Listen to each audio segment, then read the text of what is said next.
Hi everyone, I'm David Wojcik and this is MBOT TV. Stories we covered this week. We have an update from our Mississauga Economic Recovery Group, also known as MERGE. Business gets a big thumbs up from the City of Mississauga on business compliance during COVID-19. The Federal National Pharmacare Program threatens innovative medicines for Canadians, and our lightning round is in with Brad Butt. This segment is brought to you by Nurse Next Door. The Mississauga Economic Recovery Group, also known as MERGE, continues to grow. MERGE now has 44 CEOs across 6 sectors. The MERGE initiative is examining short-term, mid-range, and long-term projects to return Mississauga to the pre-COVID economic powerhouse it was. A quick win out of the gate was a town hall to discuss safe and responsible protocols for the reopening of our restaurants and hospitality sector. During the town hall, we received a commitment from MP Omar Alghabra, now the Minister of Transport, MPP Nina Tangri, and Mayor Crombie to promote the asks of the sector. MBOT held a discussion group to cover the province-wide stay-at-home lockdown. There was a robust conversation with a big thumbs up for business from Sam Rogers of the City of Mississauga. I can tell you that the vast majority of businesses throughout the pandemic have shown outstanding levels of compliance. We have done tens of thousands of proactive and complaint-driven inspections on businesses, and the compliance rate is 99%, and that has been consistent throughout. So there are a few bad apples out there that are quite frankly intentionally violating rules, but the vast majority of all businesses have been extremely compliant throughout the pandemic, and I want to thank you all for your collective efforts to help stop the spread. The federal government has been promoting a national pharmacare program for Canadians. The issue at hand is only about 3% of Canadians don't have access to drugs. A major concern is if the federal government continues to meddle in this area, it could disrupt the flow of innovative medicines available for Canadians, according to Dr. Jason Field from Life Sciences Ontario. Delivering a program like that is extremely expensive. It's going to cost the federal government billions of dollars. So they need to find a way to make this program affordable. And we feel that's why they pursued these pricing regulations so aggressively, is to fulfill that political commitment. The problem with it is that you may have a national formulary and a national pharmacare program, but you won't have the best, most innovative drugs available on that program. You're going to have the drugs that are decades old that will be available in Canada.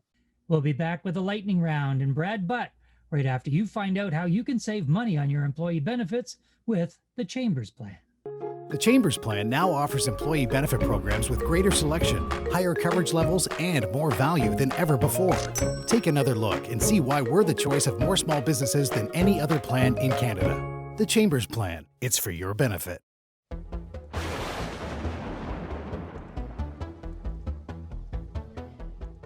Here we are back with another session of the lightning round with Brad Butt. Brad, are you all set to go? Yep, ready to roll. Here we go. House of Commons is set to return. There's rumors of an election that may happen. What have you heard? Well, yes, the House of Commons is returning on January the 25th after its 6-week winter break. It'll still be a virtual parliament, so not all MPs will be in person, but it is back to normal to some degree. And yeah, election wins in the air. This will be a very fractious time, I think, in the House. Lots of debate, lots of jockeying for position, and I suspect an election in the spring.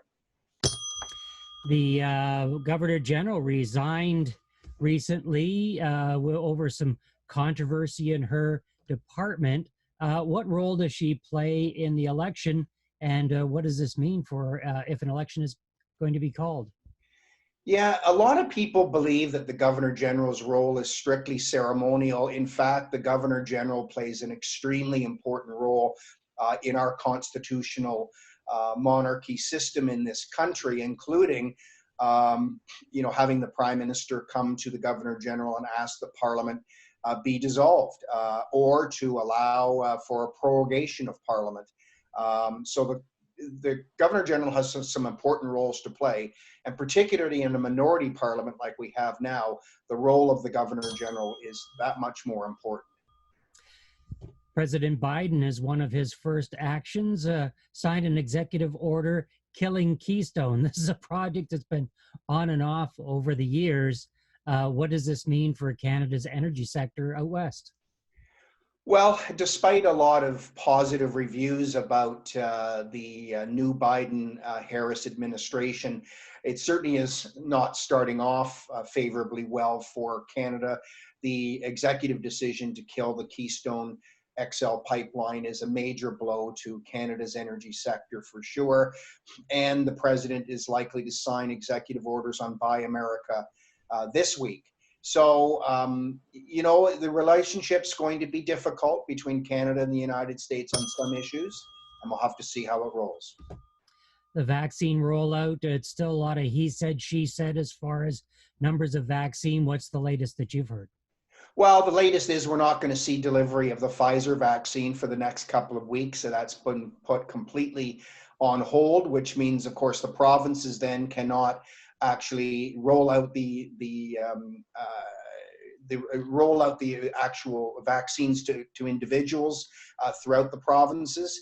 This is a major blow, unfortunately, but they are promising 4 million doses by the end of March.